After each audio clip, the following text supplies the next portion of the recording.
هرات کې په ځمکتل کې د یوې لارې د جوړېدو د چارو 80 سلنه پرمختګ.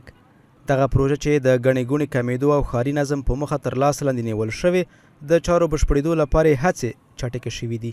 د هرات ښاروالۍ وایي تر ځمکې لاندې دغه سړک چارې به تر راتلونکو 2.5 میاشتو پورې بشپړې او ګټه اخیستنې ته وسپارل شي. اداره شهرواری هرات یک از پروژه‌های بسیار مهم و اساسی پروژه سرگذر به ارزش 70 میلیون افغانی که از بودجه انکشافی اداره شهرواری هرات تمویل میشه به سرعت جریان داره که خوشبختانه کارهای فیزیکی پروژه تا الحال 60% پیش رفته. پروژه که هست طول از 640 متره که از دم فهیم سوپرمارکت شروع میشه تا دم جاده مخابرات دو چوک پر ازدحام که چوک گلا و چوک سینمایی در بر میگیره و عرض داخلی ازی که هست یعنی به اصطلاح بر ازی هست 8 متره که میتونه همزمان 3 تا 4 موتر تیر شه و عبور مرور کنه و ارتفاع داخلی خالص از اینا که 4 متر 80 سانته.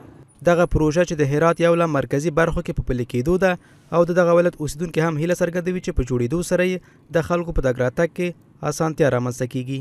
اگر همچون پروژه‌های بتونه ازدحام ترافیکی را سطح هرات برچینه این برای ملت هرات برای مردم افغانستان خیلی خوشایند که همچون پروژه‌های در افغانستان به کار افتاده.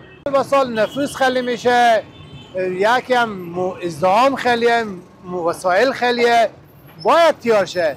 پل هوایی تیار شد، زرگذر تیار شد، یک زرگذر تیار شد و چریم سفیات هم تیار شد. ورته مهال د هرات اوسیدونکي وایي په دغه ولایت کې د نفوس ډېرېدو ته په کتو سره د ورته پروژو پلي کېدل کولی شي د لا ډېرې ګڼې ګوڼې څخه مخنیوی وکړي او په تګ راتګ کې هم اسانتیا رامنځته کړي.